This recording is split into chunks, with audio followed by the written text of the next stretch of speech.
Hello and welcome to the fourth episode of the Doily-er Allergen. I'm Philip Charles Edward Stanley Michaels, wishing you all a happy Women's History Month.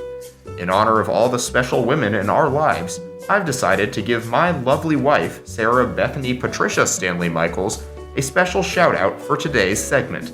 Sarah, please call me back. I'm sorry. You won't want to miss today's episode, as for the first time in nearly 12 years, it turns out we actually have some good news today. I know, we couldn't believe it either.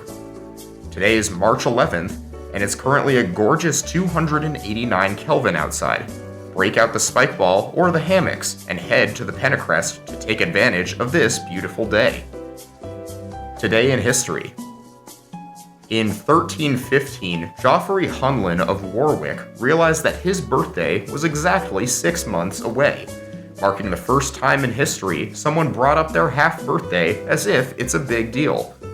1643 saw King Henry VIII call upon the service of Optimus Prime, who helped save the planet from an invading army of Decepticons, at least according to my young nephew. The first woman ever was born in 1972, and I was born in 1996 after my previous life was brought to an end by a freak podcasting accident. We'll be back after the break with the first piece of good news since the last time a baby panda was born in a zoo. Don't go away unless you hate fun. And what?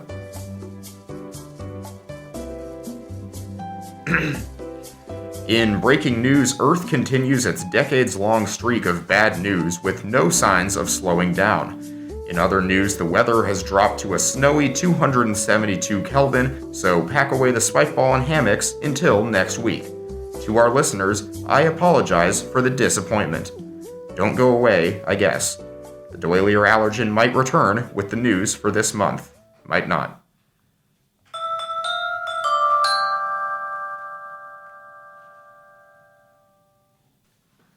With spring break coming up, we thought it would be nice to check back in with our travel correspondent, Brooke Simmons, for the best places to travel for spring break on a budget. This segment also gives Brooke and I a chance to catch up. We don't talk much outside of work, as she's insufferable. Thanks, Philip. It's really nice to be back and chatting with you again. I've actually been going through a lot lately. That's enough of that. It's bullshit like that that makes you insufferable, Brooke. Why don't you just tell us where the hell you are, and we'll get this over with. Okay, well, I'm currently in North Liberty, which is only 30 minutes away from the university and is a super up-and-coming spring break destination. There's even a golf course here.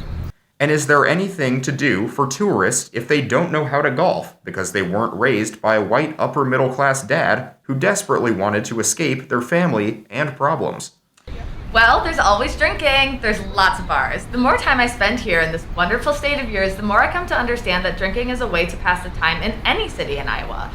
Also, the more I start to regret passing up that job as the head news correspondent of NPR. That sounds like a you problem, Brooke. Let's try to stay on task here. Where are you staying out there in North Liberty? I'm staying at a sleep-in motel. There's not a pool or breakfast or a lot of the amenities you'd expect from a traditional hotel. But what it lacks in amenities, it makes up in characters. I can get all the free cigarettes and cheap whiskey I want from the man staying next door to me. He wears like really colorful clothes and is dead set on having me come work for him. Sounds like a possible business opportunity. My other neighbor talks a lot about wanting to kill me. We haven't really gotten to know each other that well yet. Well, I suggest you keep it that way, because as I mentioned, Brooke, you are insufferable. Is there anything else in North Liberty that makes it notable? Nothing I can think of, Philip. Honestly, in all my time as a travel correspondent, I don't think I've seen a place less notable than North Liberty, but still come and check it out if you're staying in town over spring break, and mention the segment made you do it, because I work on commission now, and it's getting, really hard to afford food. All right, that about wraps it up, and that sounds like another you problem, Brooke.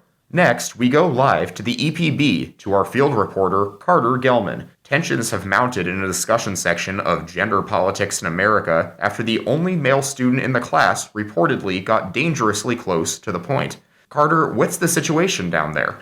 Thanks, Philip. Eyewitnesses report that every week, sophomore Hunter Brandt has been inching closer to a meaningful realization about the entire point of the class. Today's discussion saw a bit of backsliding to this trend. During a discussion on the wage gap, Brandt spoke up and said that women don't advocate for themselves, and if asked for more pay, they would get it. Oh, he's that guy. And what was the reaction from the class? Not good to say the least. Through gritted teeth, members of the discussion section explained how women are seen less favorably for being assertive, especially in the case of women of color. Did it stick with him? Well, eyewitnesses say Brandt replied, quote, "No, something else has to be going on. Otherwise, you could blame literally tons of problems on things being racist or sexist. So... Like you said, dangerously close to the point. Needless to say, the situation is stressing out other members of the class. I spoke to TA Kiana Fowler, who reported that Hunter's comments are often met with a wordless sound somewhere between a sigh and a scream. He's right on the cusp of understanding, but at the last second, it's like something grabs the wheels of his brain and swerves him off the road. Honestly, I've lost hope. I've gotten to the point of just taking a shot before each class and giving a point of extra credit to each student who tells him to shut up. Fowler may have lost hope, but the situation seems on the verge of lasting change. Going forward, we will be assigning bi-weekly reporters to cover the discussion section to track any developments. Wonderful, Carter, thank you. We'll be back after a word from a few of our sponsors. And you did hear me right, I said a few. We have more than one advertisement this episode because we've made it to the big leagues. But I digress. Don't go away.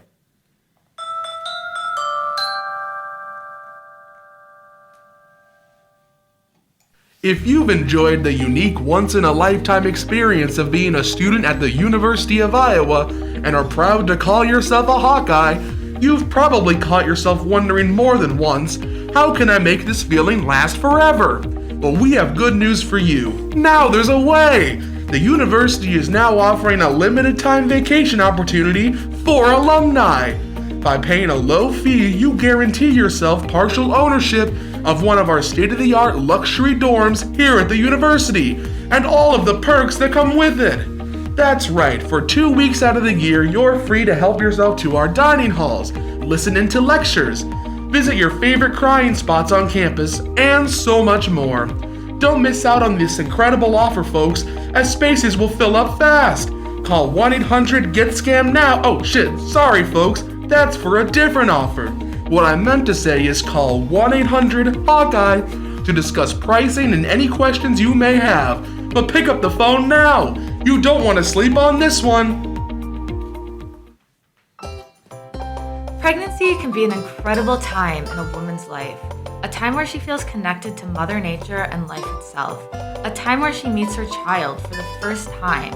And a time to grow and face new obstacles with her partner. Pregnancy can be all those things. But it's not for you. For you, pregnancy means anxiously crafting and deleting texts to the people closest to you to remind them you're a fuck up and frantically Googling the price of abortions, all while you wait for the stick you just peed on to determine your entire future. If that's going to be the case, don't you at least want that stick to be accurate? Next time you're a few days late or find yourself a little nauseous in the morning, reach for Clear Blue. Neither of those things are suspicious on their own, but with a dumbfuck lifestyle you need, better safe than sorry. Plus, we're available at gas stations, which is probably where you're already buying energy drinks instead of breakfast. Clear Blue. You hate us, but we're useful. Just like men.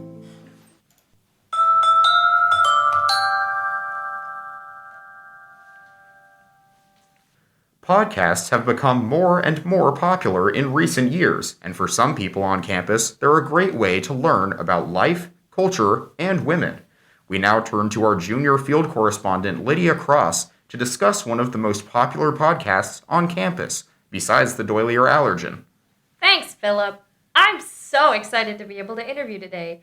I have everything prepared. We're in a padded room, far away from any mines or speeding campuses or potential asthma triggers. I have a bodyguard at the door to prevent any interruptions, and my guest today is in perfect health. Absolutely nothing can go wrong. I'm glad to know you're finally doing your job properly.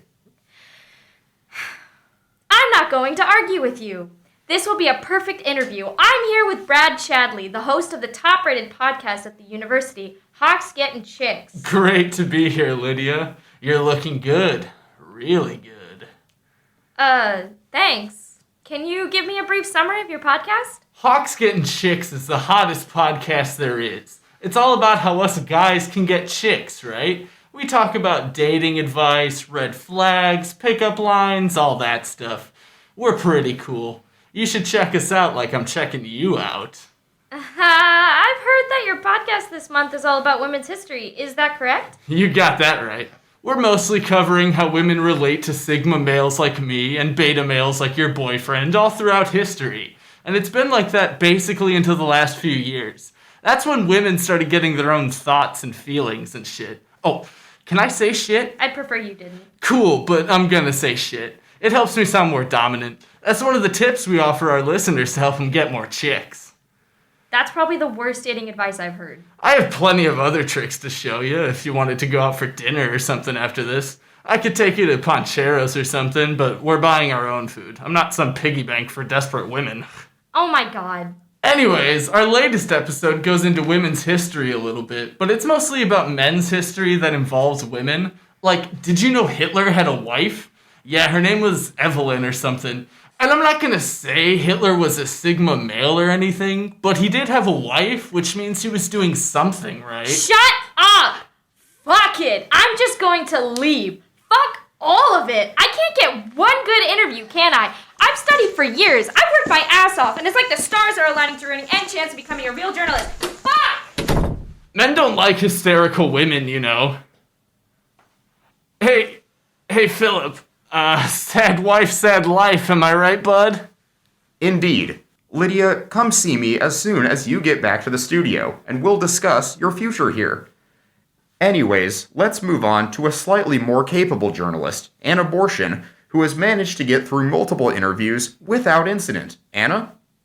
Welcome back to our true crime segment, North Lie-berty. If I remember correctly, Philip owes each one of our devoted listeners a heartfelt apology. That I do. Mariana Wilson, I humbly apologize. Hugh O'Brien, I humbly apologize.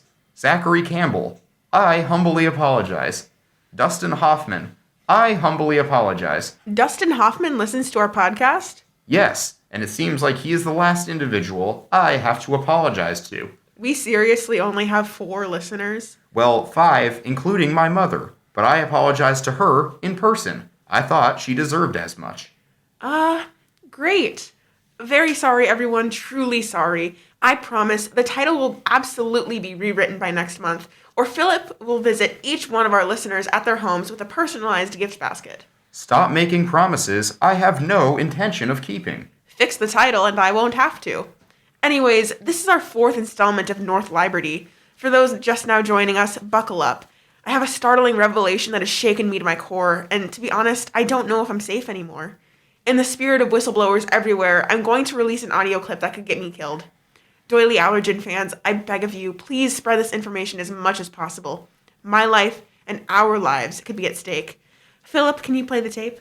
Don't tell me what to do. Tell the intern. Oh my god, this could be a matter of national security. Fine, but next time, ask Timothy. We're paying him minimum wage for a reason. I'm currently hiding in the office of the president of the University of Iowa, Barbara Wilson. I tried to schedule a meeting with her, but her goons told me she wasn't interested in speaking with me. It seemed really suspicious that she already warned these guys about me. Oh, wait, shh! I hear someone coming. Oh, yeah, it's so nice of you to come and visit in person. Who would have thought that little old Barb would have the governor and the president in her office someday? And don't forget about the best cop in the cold case division. Oh, sure, but I'm mostly excited about Miss Kim Reynolds and Mr. Joe Biden. Such a pleasure. Yes, Barbara, it's so nice to make our sinister plots and schemes in a swing state. I hope I can multitask and rub some elbows with potential voters while I'm here. You know, Joe, despite our political differences, I think it's great that we can connect to corrupt and manipulate the American population together. With my power as governor of Iowa and your power as the most influential leader in the Western world, nobody can stop us. Yeah, especially when you have the best cop in the cold case division on your side. Sure.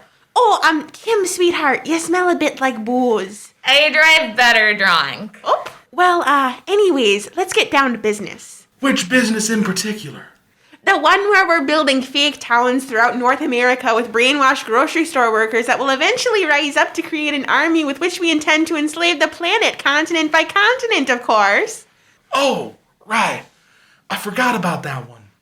Plus, if anyone in the room who's not one of us and doesn't know about the evil plan might be recording, that'd be a real time saver for them. Things seem to be going smoothly on my end. Detective Kennedy has managed to ruin any evidence that could be traced back to us. And it seems as if the students at the University of Iowa are none the wiser to our nefarious schemes. Mwahaha. And the students seem to think there's a serial killer out there. It makes it much easier for us to brainwash them when they're paranoid and nervous. And everyone in the cold case division has no clue what's happening, except me.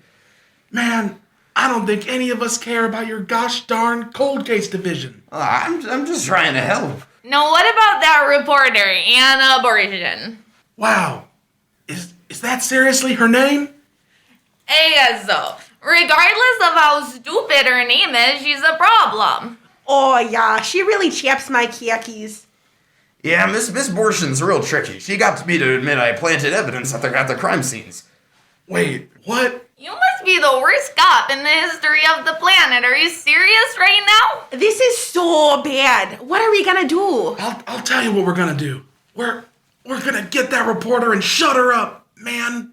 Good plan. I'll smoke a Cuban real quick and we'll try to get her little podcast taken down. Do you think you could hold off on smoking a whole cigar until after we shut this reporter up? Jesus, Craig, you're awful. Now, who wants some wine? I'm sure you can see why I'm terrified. By leaking this information to the public, I could be risking my job, my life, and the safety of the country. I can only hope I'm making the right decision. To my loved ones, I want you to know that I'm trying to stay as safe as possible, but if things take a turn for the worse... Sorry, Anna, but we're running out of time. And also, I'd like to distance myself from this as much as possible. I can't go back to prison. I'm going to wrap this up. But Philip, this is serious. Well, the weather in Iowa City is looking up again at a chilly but pleasant 284 Kelvin, and I, for one, would like to get outside to take advantage of it before another cold spell hits. So hold on to your hats, because we're racing through the rest of the news for this month. Riding the high from their purchase of the Old Capitol Mall, the University of Iowa announced that they are moving forward with plans to colonize India.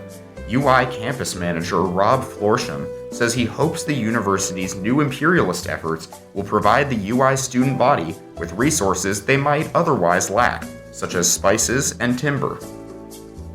And UI English professor Gregory McAllister has single-handedly solved sexism on campus after he began calling Romeo and Juliet, Juliet and Romeo.